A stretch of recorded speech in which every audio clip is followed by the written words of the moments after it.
नमस्कार साथियों, निर्माण क्लासेज अयोध्या में आपका हार्दिक स्वागत है।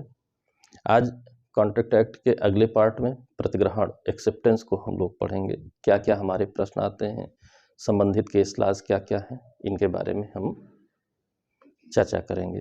देखते हैं प्रतिग्रहण एक्सेप्टेंस में क्या क्या।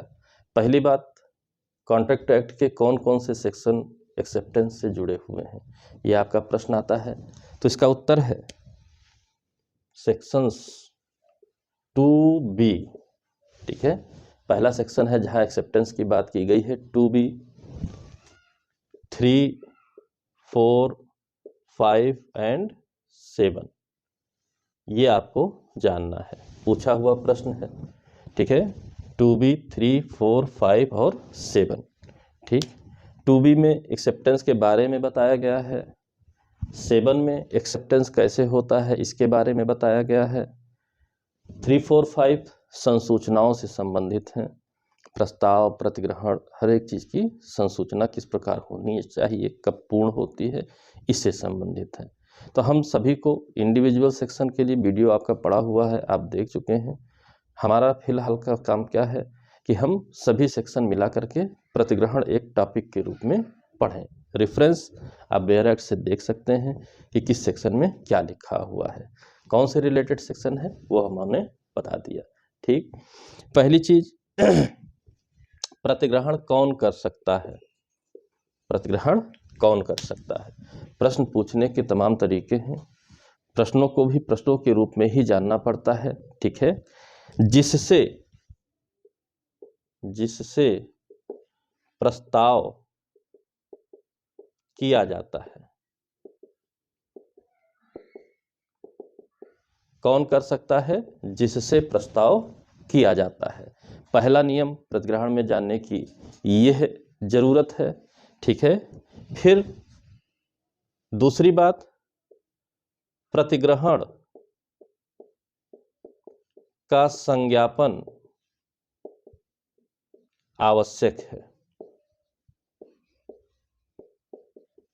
ठीक है, संज्ञापन आवश्यक है, इस बात को आपको जानना पड़ेगा। ठीक है, तो जब आप 3, 4, 5 पढ़ेंगे, ठीक है, तो संसूचनाओं के बारे में तो आपको आसानी से पता चल जाएगा कि क्या, कब, कैसे, किस प्रकार संज्ञापन होता है। ठीक है, अगली बात, ठीक है, जब वो संज्ञापन कर लेगा, उस नॉलेज में आ जाएगा प्रस्तावक के। ठीक है, नॉलेज की भी नियम आपके 3, 4 में लिखे हुए हैं। तब फिर मान लिया जाएगा कि आपने प्रस्ताव का प्रतिग्रहण एक्सेप्टेंस कर लिया है। ठीक है, वचनबद्धता हो गई है। सेक्शन 2 आप पढ़ते हैं तो वहाँ पर क्रमशः सारी डिफिनीशंस लिखी हुई हैं। ठीक, इस बात को ध्यान रखे रहिएगा। ठीक है, अब ये जो संज्ञापन होता है ये किस किस प्रकार का हो सकता है। मौखिक हो सकता है, ठीक है, ओरल हो सकता है, लिखित हो सकता है, रिटन हो सकता है, और कोई कार्य करके हो सकता है। जैसी प्रस्ताव में शर्त होगी उस तरह से आपको प्रतिग्रहण करना होगा। मौखिक प्रस्ताव है, मौखिक स्वीकृति की बात करता है तो मौखिक हो जाएगा। ठीक है, लिखित प्रस्ताव है, लिखित स्वीकृति की बात करता है तो लिखित हो जाएगा। और कोई कार्य करके की बात है, कोई कार्य करके की बात है तो उस कार्य को कर दीजिए, शर्त को पूरा कर दीजिए तो हो जाएगा। ठीक है, कोई कार्य करके किया जा सकता है। ठीक, यानी कि कुछ ऐसे भी मामले आए हुए हैं कि सीधा प्रस्ताव या सीधा प्रतिग्रहण इस टाइप से नहीं, कुछ अन्य तरीके से भी जिसको एक्सेप्टेंस माना गया है। देखते हैं वो क्या है, देखते हैं वो क्या है। ठीक, यानी लिखित, मौखिक, कोई कार्य करके इस तरह कर लिए। ठीक, अब जैसे है बोल्टन वर्सेस जोन्स। ठीक है, केसों को भी साथ में पढ़ते चलते हैं। Bolton versus Jones. ठीक है, इसमें क्या कहा गया, जिससे प्रस्ताव वही स्वीकार। ठीक है, यानी कि जिससे प्रस्ताव किया गया है वही स्वीकार कर सकता है, अन्य कोई स्वीकार नहीं कर सकता है। ठीक, इसके बाद एक मोस्ट इंपॉर्टेंट केस है ब्रॉडगन वर्सेज मेट्रोपॉलिटन रेलवे कंपनी। बहुत ही इंपॉर्टेंट केस है, ब्रॉडगन वर्सेस मेट्रोपॉलिटन रेलवे कंपनी। ठीक, इसमें क्या हुआ, एक व्यक्ति कोयला का सप्लाई पहले से करता था, फिर कॉन्ट्रैक्ट समाप्त हो गया, जो कॉन्ट्रैक्ट हुआ था, उसके बाद भी वो कोयला भेजता रहा और रेलवे कंपनी स्वीकार करती रही। ठीक, ऐसा कुछ हुआ। ठीक है, और ये हुआ क्यों कि उसने कोयले के टेंडर का स्वीकृति पत्र भेजा था, उसको दराज में रख करके, ठीक है, मैनेजर साहब भूल गए। कोई बात नहीं, बाद में इस बात का बचाव लेना चाहिए था, वो उन्होंने चाहा कि हम इस बात का बचाव लें कि हमको जानकारी में नहीं था, तो माना गया कि नहीं, यदि आप कोयले को स्वीकार कर रहे हैं तो इसका मतलब एक्सेप्टेंस दे रहे हैं, भले ही कागजी कार्यवाही नहीं हुई है। ठीक है, भले ही कागजी कार्यवाही नहीं हुई है।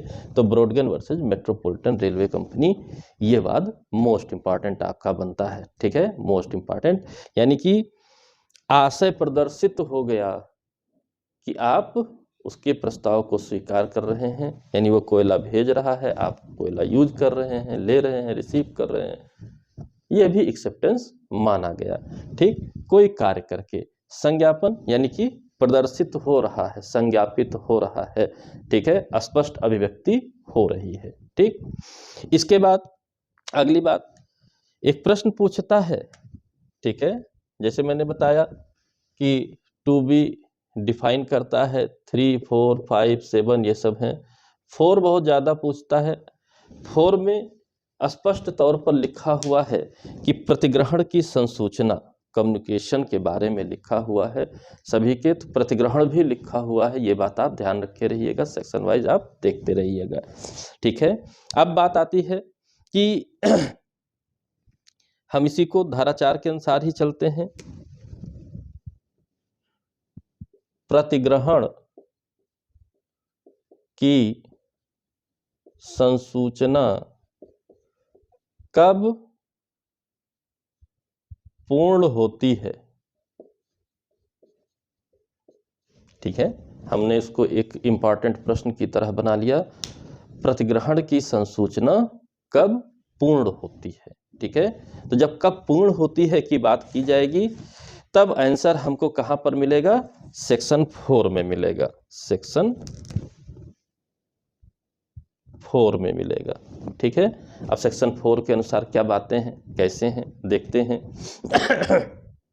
ठीक है, एक बात आपको यह जानना है, ठीक है, कि इन्होंने लिखा है पारेषण के अनुक्रम में डाल देने पर, सिंपल सा उत्तर क्या है, पारेषण के अनुक्रम में डाल देने पर, जैसे पत्र को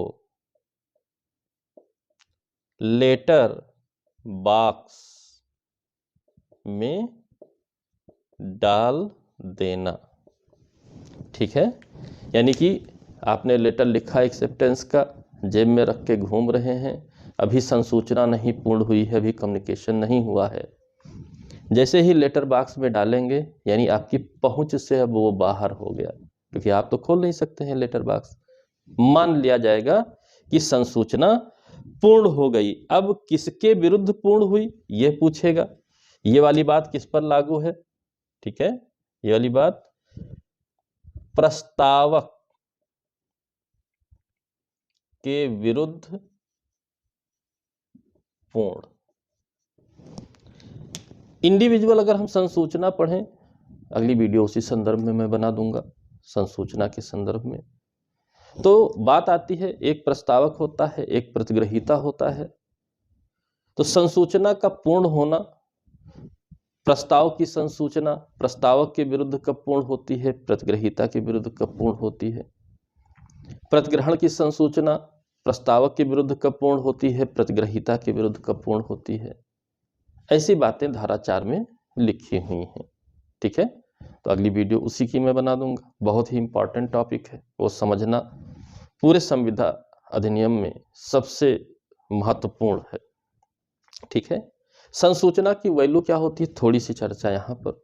संसूचना की वैल्यू यह होती है कि जब आपके विरुद्ध संसूचना पूर्ण हो गई तब आप उसे अब खंडित नहीं कर सकते हैं। ठीक है, खंडित करने से यानी कि आप अपनी बात को वापस ले लीजिए, यह मौका आपके पास कब तक रहता है, उससे मतलब होता है। तो प्रस्तावक के विरुद्ध पूर्ण होने का मतलब अब वो प्रस्ताव का खंडन नहीं कर सकता है। ठीक है, अब वो प्रस्ताव का खंडन नहीं कर सकता है, यह बात ध्यान रखे रहेंगे तो इतने से अंदाजा लग जाएगा। धारा 4 में बहुत आसानी से आपको बता दूंगा। अब बात आई प्रस्तावक के विरुद्ध तो पूर्ण, प्रतिग्रहीता के विरुद्ध कब पूर्ण होगी। ठीक है, प्रतिग्रहण की संसूचना प्रतिग्रहीता के विरुद्ध कब पूर्ण होगी। ठीक है, जब प्रस्तावक के ज्ञान में आ जाए, प्रस्तावक के ज्ञान में आ जाए। अब ये प्रतिग्रहण का खंडन नहीं कर सकते हैं। ठीक है, बहुत स्टेप बाय स्टेप संविदा अधिनियम चलता है, क्रम टूट गया तो पूरा संविदा अधिनियम आपका समझ से परे हो जाएगा। ठीक है, तो प्रस्तावक के ज्ञान में आ गया, अब प्रतिग्रहीता के विरुद्ध पूर्ण हो गया, अब प्रतिग्रहीता उसका खंडन नहीं कर सकता। ठीक है, ध्यान रखे रहिएगा, ध्यान रखे रहिएगा। ठीक, इसके बाद अगली बात, लालमन शुक्ला का वाद आपने पढ़ लिया है। ठीक है, लालमन शुक्ला का, जिससे प्रस्ताव किया जाता है वही प्रतिग्रहण कर सकता है। तो इंपॉर्टेंट है लालमन शुक्ल का वाद, मुनीम जी का वाद पिछली वीडियो में आपने पढ़ रखा है।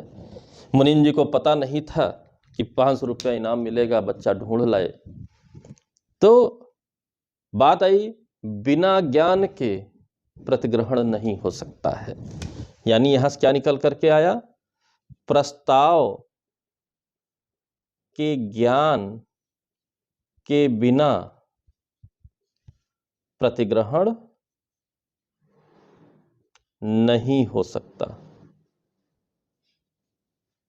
ठीक है, यानी कि दो नियम हो गए, दो नियम हो गए कि प्रस्ताव जिससे किया जाता है वही प्रस्ताव को स्वीकार कर सकता है, और दूसरा नियम जब तक प्रस्ताव का ज्ञान नहीं होगा तब तक भी स्वीकार नहीं किया जा सकता है।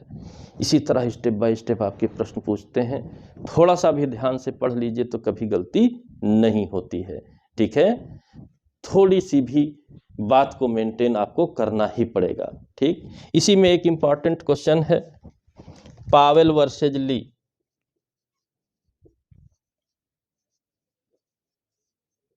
इसको हेडमास्टर नाम से याद रखे रहिए।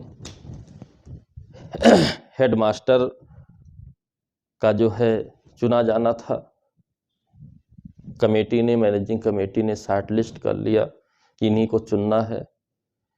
एक पर्सन उसी कमेटी का जिनको चुना गया बता दिया गया कि हाँ भाई आपको चुन लिया गया है, कल लिस्ट जारी हो जाएगी। अब वो मिठाई उठाई सबको खिला दिए कि भाई हम तो हो गए हेडमास्टर। लिस्ट जारी हुई, कोई दूसरा व्यक्ति था। अब दूसरा व्यक्ति का नाम था तो टेंशन में आ गए, कहे हमारा नाम था कैसे दूसरे का हो गया, भाई आप मेरा नाम कैसे हटा सकते हैं। तो उनसे पूछा गया भाई कैसे पता चला, तो उन्होंने बताया। तो यहाँ पर फिर बात आती है, क्या ऑथराइज पर्सन ने, ठीक है, उसका जो भी तरीका होता है, ऑथराइज तरीका होता है सूचना देने का, उस तरीके से सूचना मिली आपको या अदरवाइज। उन्होंने कहा अदरवाइज मिली, अदरवाइज की कोई वैल्यू लॉ में नहीं है। ठीक है, तो बात यह आई कि किसी भी बात की जो सूचना मिल रही है, जिसे आप स्वीकार कर रहे हैं, वह भी ऑथराइज पर्सन के द्वारा ही होना चाहिए, अनऑथराइज पर्सन के द्वारा नहीं होना चाहिए। ठीक है, इस बात को ध्यान रखे रहिएगा। अधिकृत व्यक्ति द्वारा सूचना, अधिकृत व्यक्ति को सूचना होनी चाहिए, अदरवाइज उसे सूचना नहीं माना जाएगा, यानी कि संज्ञापन नहीं माना जाएगा। ठीक है, तो अधिकृत व्यक्ति द्वारा सूचना, यहां पर यह चुन लीजिए आप।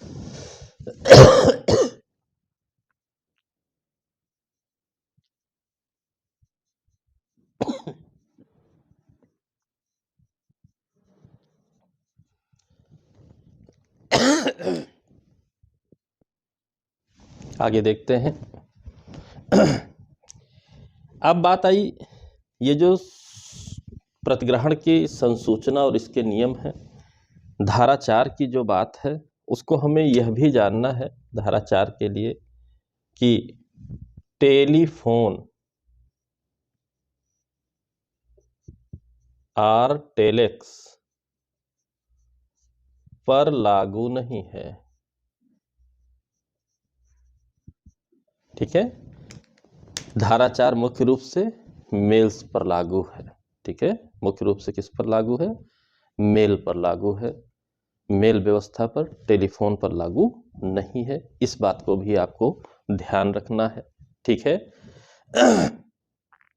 इसके बाद बात आई कि अगर हम पोस्ट करते हैं और उस यानी कि लेटर हमने भेजा, पता गलत है,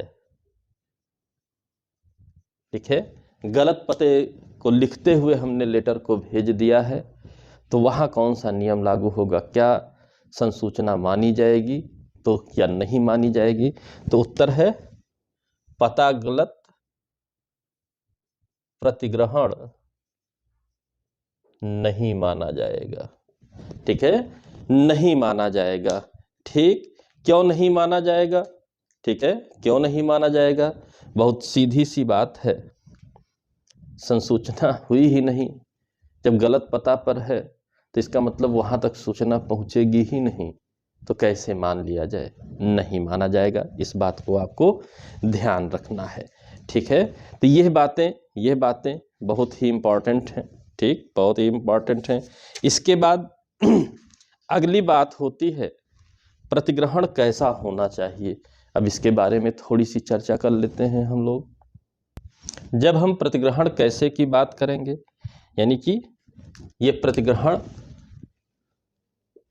कैसा होना चाहिए या कैसे होना चाहिए, तो इसका उत्तर हमें सेक्शन 7 में मिलेगा। ठीक है, धारा 7 में उत्तर मिलेगा। क्या उत्तर मिलेगा? ठीक है, आत्यांतिक अविशेषित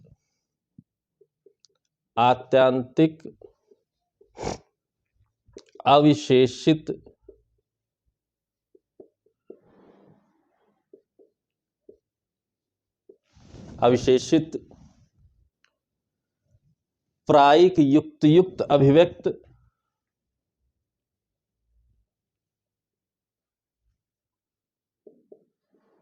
प्रायिक युक्त अभिव्यक्त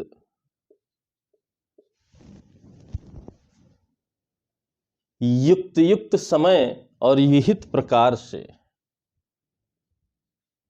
युक्त समय और विहित प्रकार से, यानी कि धारा 7 में 1 2 3 4 5 6 7 बातें हैं। धारा 7 में 7 बातें हैं। ठीक है, एब्सोल्यूट होना चाहिए, आत्यांतिक होना चाहिए, अनक्वालिफाइड होना चाहिए, अविशेषित होना चाहिए। ठीक है, प्रायिक यूजुअल होना चाहिए, प्रायिक होना चाहिए, युक्त रीजनेबल होना चाहिए। ठीक है, एक्सप्रेस्ड होना चाहिए, अभिव्यक्त होना चाहिए, रीजनेबल टाइम में होना चाहिए, और विहित प्रकार से यानी प्रेस्क्राइब्ड मैनर में होना चाहिए।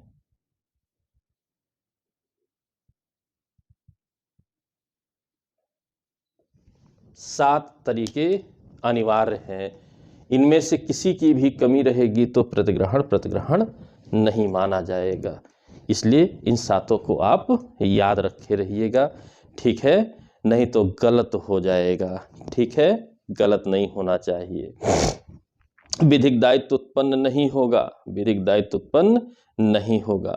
ठीक है, अब इससे जुड़े हुए बातों में एक बात बहुत इंपॉर्टेंट है। ठीक है, लगभग हर वर्ष प्रश्न आता रहता है। प्रश्न क्या है? जस्टिस एंसन का स्टेटमेंट है।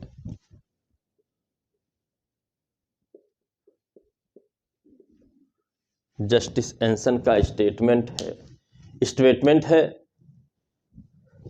कि जैसे कोई बारूद से भरी हुई ट्रेन हो, हम दिया सलाई वहाँ पर यानी कि माचिस की तीली जलाकर छुआ दें, ठीक है, तो क्या होगा? विस्फोट होगा, न ट्रेन आएगी न दिया सलाई वापस आएगी। यह प्रतिग्रहण के संदर्भ में जस्टिस एंसन ने कहा था। तो इसको इस तरह आपको याद रखना है।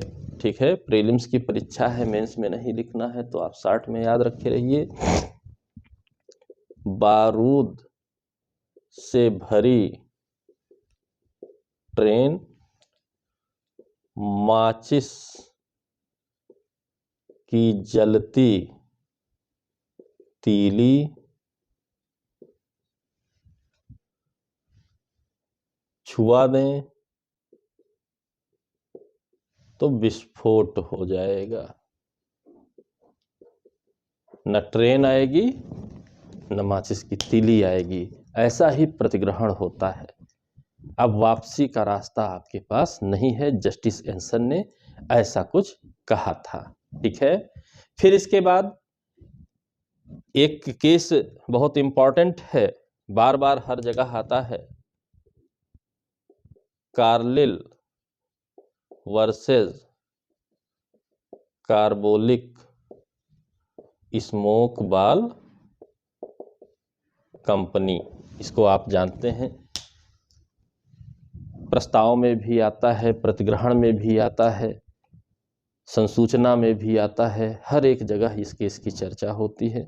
पिछली वीडियो में एक केस भी आप पढ़ चुके हैं। ठीक है, कि फ्लू न होने का दावा किया जाता है इस दवा को खाने से, और बदले में 100 पाउंड जमा भी करा दिया जाता है। एक महिला को फ्लू हो जाता है, वो पैसे की मांग करती है, तो कहते नहीं भाई, ये तो हम केवल ऐसे ही किए थे प्रचार के लिए, लेकिन उसे संविदा माना गया। यानी कि इसमें लोक प्रस्ताव था। अब इसका प्रतिग्रहण कैसे होगा? ठीक है, इसका प्रतिग्रहण होगा सबसे पहले शर्त पूरी करके, जो भी सबसे पहले शर्त पूरी करेगा, ठीक है, वही प्रतिग्रहण करेगा। और संसूचना आवश्यक नहीं। कंपनी ने बचाव लेना चाहा कि भाई हमको सूचित नहीं किया गया था कि हमने दवा खाई है, हमने शर्त पूरी कर दी है।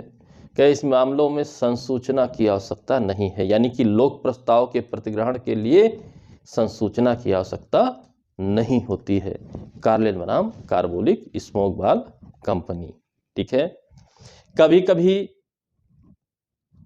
एम्प्लॉयड एक्सेप्टेंस भी हो जाता है, विवक्षित प्रतिग्रहण भी हो जाता है, जिसके लिए एक केस बहुत इंपॉर्टेंट है, Upton rural district council versus Powell. Upton rural district council versus Powell. इसको याद करने के लिए आप क्या याद रखे रहिए? Fire brigade. ठीक है, Upton rural district council versus Powell में क्या याद रखे रहिए? फायर ब्रिगेड शब्द याद रखे रहिए, कहानी अपने आप याद आ जाएगी। हुआ क्या, आग लगी, फोन किया गया कि भाई आग लगी है। अब बात आई, अग्निशमन सेवा निःशुल्क थी, लेकिन वहां जब पहुंची तो उसने शुल्क मांगा, तो उन्होंने कहा भाई ऐसे कैसे शुल्क, यहाँ तो निःशुल्क है। तो पता चला कि एक लिमिटेड दूरी तक निःशुल्क है, उससे आगे शुल्क लगता है।